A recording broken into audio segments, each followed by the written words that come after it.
नमस्कार, मैं हूं शुभ मिश्रा और आप देख रहे हैं जोहार झारखंड। चलिए करते हैं बुलेटिन की शुरुआत बड़ी खबर से। बड़ी खबर आपको पलामू से बता रहे हैं, जहां एक बड़ा रेल हादसा टल गया। दरअसल डेहरी ऑनसोन गढ़वा रोड रेल मार्ग में जपला और कुसियारा रेलवे स्टेशन के बीच मालगाड़ी दो भागों में अलग हो गई।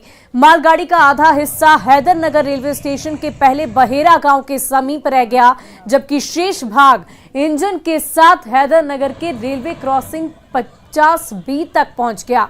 हैदरनगर रेलवे स्टेशन के कर्मी की नजर जब मालगाड़ी पर पड़ी तो गाड़ी को रुकवाया गया। बाद में छोटी बोगियों को एक साथ जोड़ने के बाद मालगाड़ी को रवाना किया गया। इस दौरान लगभग 1 घंटे तक रेल लाइन पर आना जाना बाधित रहा।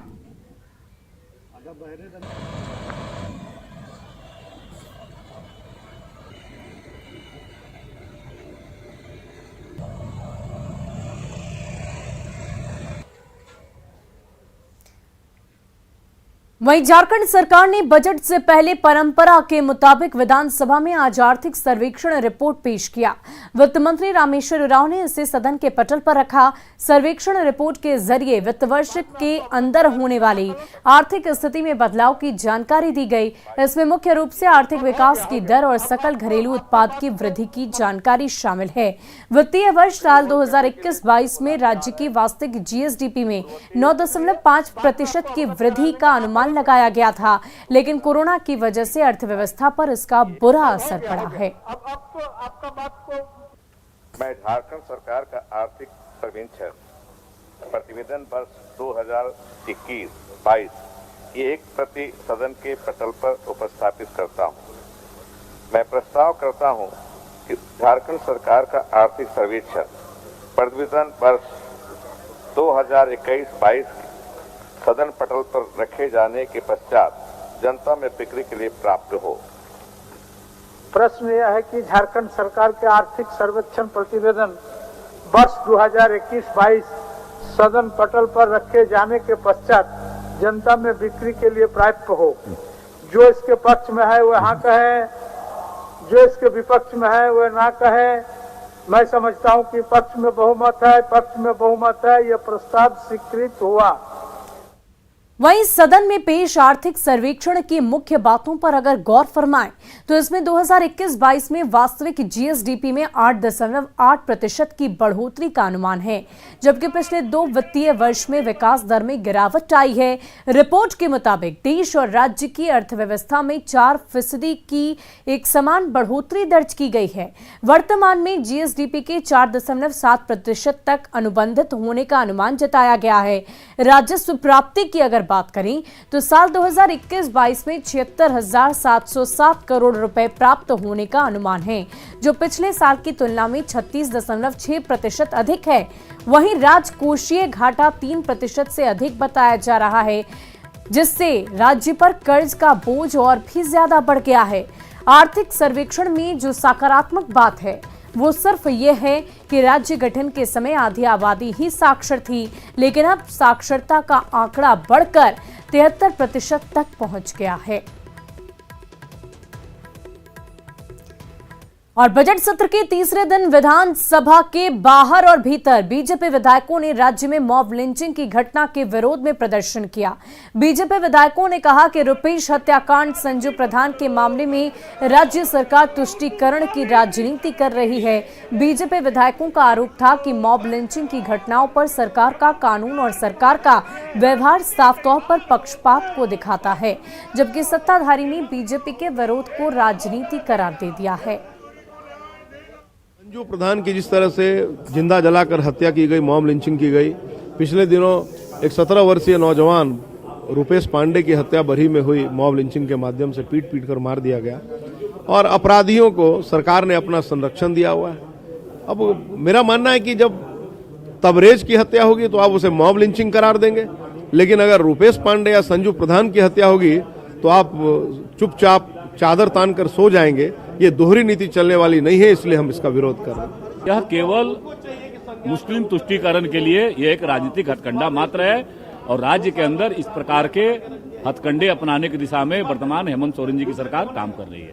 भारतीय जनता पार्टी चाहे वो अखलाक की हत्या हो, चाहे वो रुपेश पांडे की हत्या हो, ऐसे मॉब लिंचिंग के कारनामों की पुनरावृत्ति को रोकने में दिलचस्पी नहीं रखती है। वह सिर्फ धार्मिक आधार पर बंटवारा करके अपनी तुष्टीकरण की राजनीति करना चाहती है, इसलिए वो मॉब लिंचिंग के खिलाफ आ रहे इस बिल का विरोध करते हैं। वहीं आजसू अध्यक्ष सुदेश महतो ने कहा कि बजट झारखंड के आम जनमानस को केंद्रित करते हुए आना चाहिए। साथ ही आगामी योजनाओं के साथ ही पिछली योजनाओं के बारे में भी इसमें जानकारी दी जानी चाहिए। झारखंड जनमानस को केंद्रित करते हुए और झारखंड के प्रगति को ध्यान में रखते हुए ये आए, ऐसी अपेक्षा कर सकते हैं। लेकिन कल दिखेगा कि सरकार किन किन स्तर पर उनका निर्णय और उनका बजट किधर जाता है। इससे पहले कि पिछला बजट और पिछले कमिटमेंट को भी पूरा करके सामने लाना चाहिए।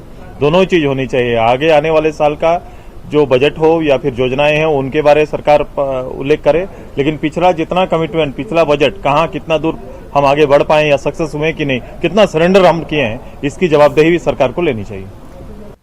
वहीं महाशिवरात्रि के मौके पर विधायक अंबा प्रसाद के साथ देवघर में दुर्व्यवहार किया गया था और इसकी गूंज आज सदन में भी सुनाई दी।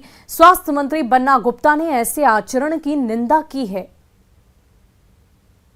नहीं, देखिए, मुझे बहुत इस बात का दुख है कि जो भी जनप्रतिनिधि हैं, जनप्रतिनिधियों का सम्मान करना चाहिए और ऐसा आचरण नहीं करना चाहिए। एक तो वो हमारी छोटी बहन है, जनप्रतिनिधि है, दूसरा वो एक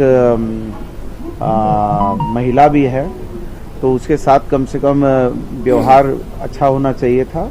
लेकिन जिन लोगों ने भी किया है, और मैं समझता हूँ कि उनको जो है बाबा महादेव उनको भी सद्बुद्धि दें कि इस तरह का नहीं करें। और कल झारखंड विधानसभा में राज्य का बजट पेश किया जाएगा। कयास ये लगाए जा रहे हैं कि इस बार का बजट किसानों और गरीबों पर केंद्रित होगा। सरकार के दावों पर गौर करें तो झारखंड के 9 लाख किसानों को कर्ज माफी के दायरे में शामिल किया जाना था। इनमें से 5 लाख किसानों को 50,000 रुपए तक की कर्ज माफी के लिए पिछले बजट में राहत दी गई थी। वहीं उम्मीद है कि 4 लाख किसानों की 1 लाख तक की ऋण माफी का प्रावधान किया जा सकता है। इनके अलावा किसानों को सिंचाई, बीज और अन्य संसाधन के लिए अतिरिक्त बजट अलॉट किया जा सकता है। हालांकि सरकार के दावों के विपरीत राज्य में सबसे अधिक दयनीय स्थिति किसानों की ही है, जो मौसम की मार के साथ ही सरकार के सितम को भी झेलने को मजबूर हैं। हम लोग तो वही बोल रहे हैं, नहीं कि आपका बताइएगा। हम तो खुद बोल रहे हैं कि हम लोग में किसान में कोई ताकतें नहीं है जो हम लोग सरकार को घेरावा करे और किसान को थोड़ा सा सरकार मदद दे। कोई जगह धात कहेगा तो हम लोग उड़ जाए पक्षी के जैसा, अपना घर द्वार पकड़ेंगे, अपना घर मकान कि नहीं भैया इस जगह जाएंगे। अभी जो नून रोटी चल रहा है वो भी खत्म हो जाएगा।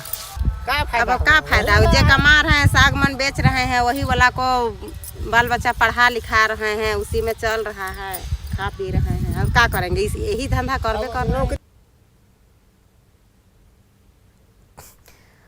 और सीएम हेमंत सोरेन ने आज विधायकों की सुरक्षा में तैनात गार्ड और स्टाफ के लिए अस्थायी कैंटीन का औचक निरीक्षण किया है। विधायकों के स्टाफ गार्ड को सही तरीके से कैंटीन के बाहर खाना और पानी की मुकम्मल व्यवस्था नहीं है।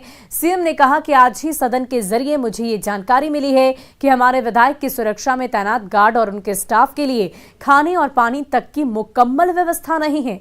सीएम ने इस मामले में तत्काल निर्देश भी दिए हैं। माननीय विधायक, मंत्रीगण और के चालक और अंगरक्षकों को यहाँ समुचित उपाय उन लोगों के लिए खाने का, चाय पीने की व्यवस्था हो, इसमें आप लोग भी शामिल हैं। तो वो हमने पहले नहीं देखा था, वो देखना में आया था और चीज़ें उपलब्ध कराई गई है। मुझे लगता है कि दिन भर का जो समय है वो लोग भी यहाँ पर बाहर इंतजार कर रहे हैं तो आराम से बैठ सकें। और कई तरह के कड़े कानून होने के बावजूद भी झारखंड में धर्मांतरण का काला साया हटने का नाम नहीं ले रहा।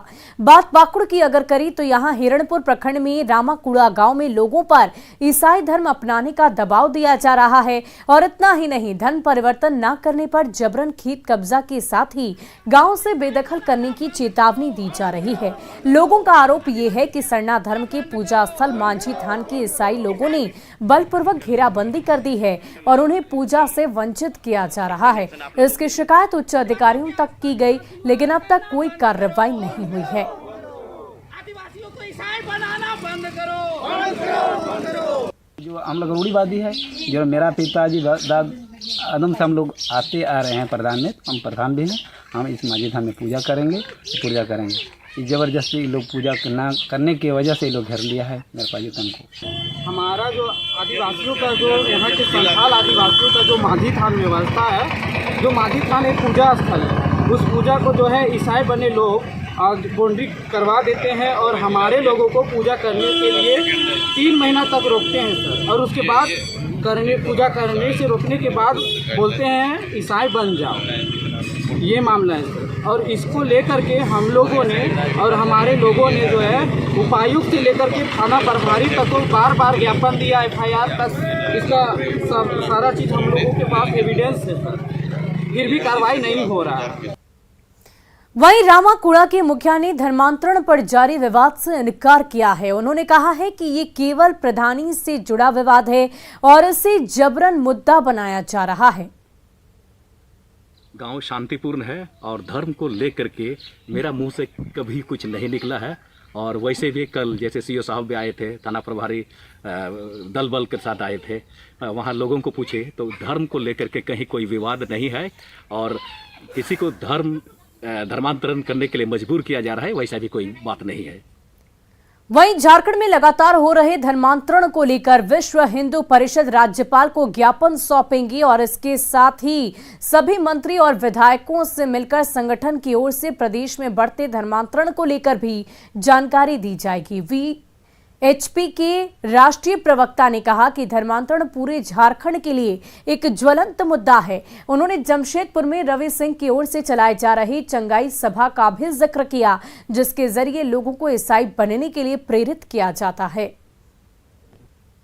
इसके लिए एक विश्व हिंदू परिषद ने अभी तय किया है कि एक बड़ा अभियान हम लोग लेने वाले हैं। अभी 7 तारीख से विधायक संपर्क अभियान पूरे झारखंड के अंदर शुरू होगा, जिसमें झारखंड के कार्यकर्ता सारे मंत्रियों से, विधायकों से मिलकर के उनको बताएंगे कि आखिरकार ये धर्मांतरण की विभीषिका क्या है और झारखंड को खंड खंड करने का जो षड्यंत्र ये लोग रच रहे हैं उसको रोकिए, अन्यथा तो समाज के अंदर बहुत बड़ा एक अंडर करंट पैदा हो रहा है। समाज अगर खड़ा हो गया तो देखना बहुत भारी पड़ेगा। वहीं गोड्डा के महागामा में बंधन बैंक से 16 लाख की लूट मामले की जांच जारी है। पुलिस कप्तान आज एक बार फिर जांच के लिए महागामा पहुंचे और उच्च स्तरीय बैठक की। पुलिस कप्तान ने कहा कि जांच सही दिशा में जारी है और इसके लिए 6 टीम बनाई गई है। जल्द ही मामले का खुलासा होगा।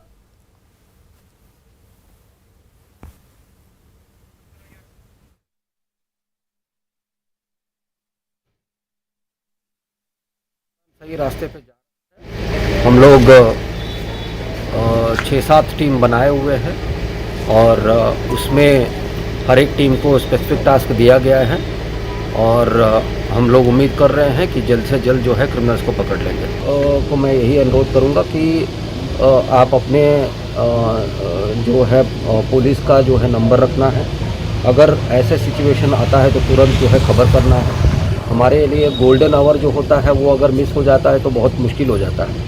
तो जैसे इस बैंक में कांड में हुआ था, पुलिस को बहुत देर से सूचना प्राप्त हुआ। गुमला पुलिस ने ग्रामीणों से ठगी करने के आरोप में एनजीओ से जुड़े 3 लोगों को गिरफ्तार किया है। गुप्त सूचना के आधार पर शहर के सीसई रोड स्थित पोद्दार धर्मशाला में छापेमारी की गई, जहां राधे कृष्ण जन कल्याण ट्रस्ट की ओर से फर्जीवाड़े को अंजाम दिया जा रहा था। गिरफ्तार लोगों के पास से मोहर, फर्जी कागजात, एनजीओ का कैश मेमो, HDFC बैंक के चेक के साथ 2 लाख से अधिक कैश बरामद किया गया। ये लोग फर्जी ट्रस्ट बनाकर लोन देने के नाम पर लगातार ठगी कर रहे थे और अब तक पलामू में 25 लाख की ठगी की गई थी। वहीं लोहरदगा, बोकारो के साथ ही रांची में भी ठगी को अंजाम दिया गया था। पुलिस पूरे मामले की जांच में जुट गई है, जिसमें बड़े खुलासे होने की संभावना जताई जा रही है। क्रम में कुछ संदिग्धता सामने आई, जिस पर जांच करने पर उनको जाली कागजात पाया गया और उस पर वहाँ से 2 लाख रुपया और स्टम्प, चेक बुक और जिसको लोन दिया गया था उनका फॉर्म बरामद किया गया और उनसे पूछताछ की, जिसमें 3 लोगों की गिरफ्तारी की गई। वहीं झारखंड में मैट्रिक और इंटर पास युवाओं को 3rd और 4th ग्रेड की नियुक्ति में अवसर के सवाल पर बहस तेज हो गई है। हेमंत सोरेन सरकार के इस निर्णय को राज्य के आरक्षित और अनारक्षित श्रेणी के युवाओं के लिए नुकसानदेह बताया जा रहा है। सत्ताधारी दल के अंदर से भी इस निर्णय पर फिर से विचार की आवाज उठने लगी है। ये रिपोर्ट देखिए।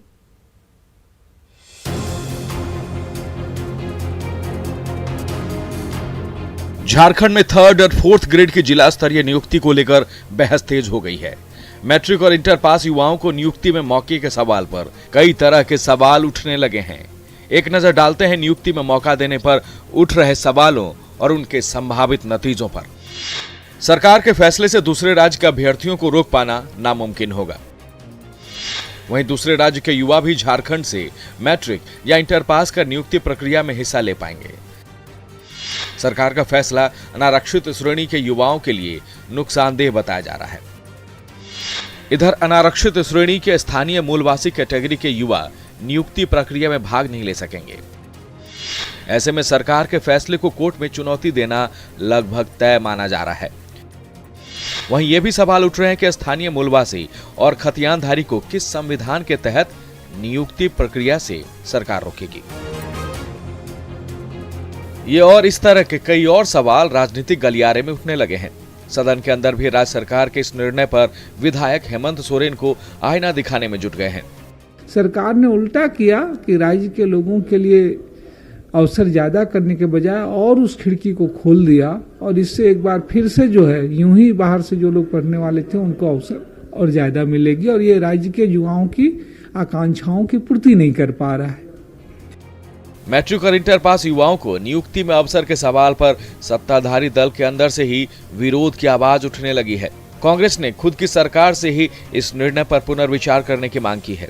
यहाँ के लोगों को, झारखंडी लोगों को, खतियान आधारित लोगों को आपको लाभ देना है तो रेडिकल डिसीजन दीजिए ना। ये क्या ये सब मैट्रिक करके पूरा उसी के आधार पर आप उसको निर्णय लीजिए और इसका वाहवाही लीजिए। आपका खतियान को आधार बनाते हुए आप इसको बढ़िए आगे और भी इसमें आपका विपक्ष से भी राय ले लीजिए, तमाम लोगों को राय लीजिए, उनका भी सुझाव आएगा। झारखंड राज्य गठन के 22 साल के बाद भी स्थानीय और नियोजन नीति नहीं होने की वजह से नियुक्ति प्रक्रिया का पेच सुलझ नहीं पाया है। हेमंत सोरेन सरकार से राज्य के युवाओं को काफी उम्मीद थी, पर अब तक वर्तमान सरकार भी इस पर कोई अंतिम निर्णय नहीं ले पाई है। हाँ, ये बात जरूर है कि जिला स्तर पर 3rd और 4th ग्रेड की नौकरी में मैट्रिक इंटर पास का प्रावधान जरूर किया गया है, जिस पर अभी से ही सवाल उठने लगे हैं और राज्य सरकार के पास कोई जवाब नहीं। अविनाश कुमार, न्यूज़ 18 रांची। और 7 मार्च को रांची के कार्निवल हॉल में कांग्रेस का दक्षिणी छोटा नागपुर प्रमंडलीय सम्मेलन का आयोजन होगा। इस सम्मेलन को लेकर कांग्रेस के प्रदेश अध्यक्ष सहित कार्यकारी अध्यक्ष ने कार्निवल हॉल का निरीक्षण किया। दक्षिणी छोटा नागपुर के सभी जिलों से कांग्रेस के नेता और पदाधिकारी इस सम्मेलन में शामिल होंगे।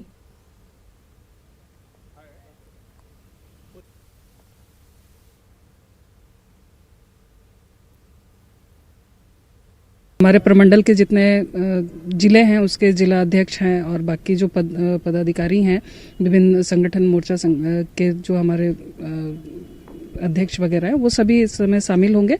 और इससे हम लोग का प्रयास होगा कि जो कांग्रेस की विचारधारा है, कांग्रेस पार्टी है, उसे एकदम निचले स्तर तक यानी कि आम जन तक, जो सबसे अंतिम व्यक्ति है गांव के, वहां तक पहुंचाने का हम सभी का प्रयास है।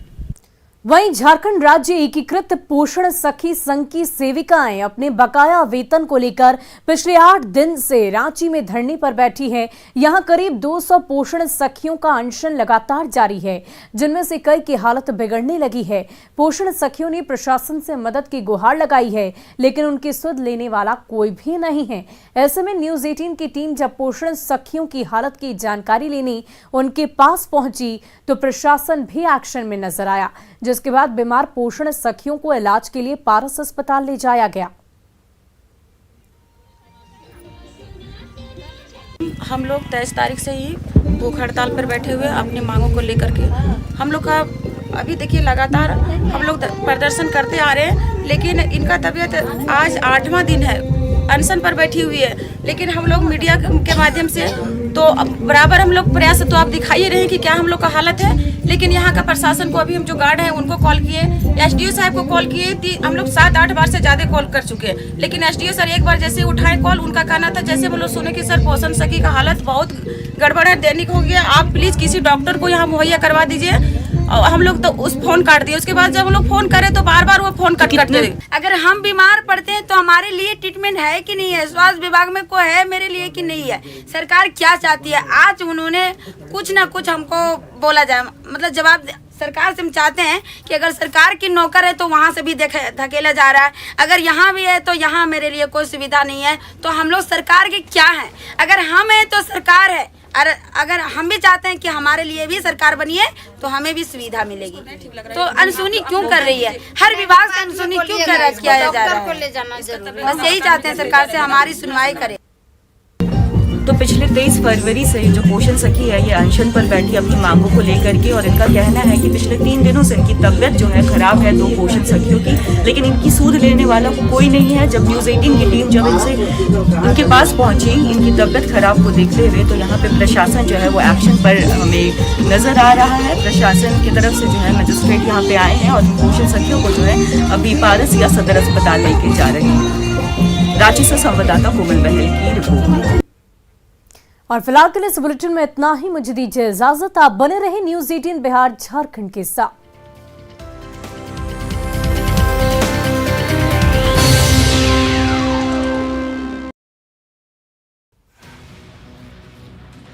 रूस के साथ शुरू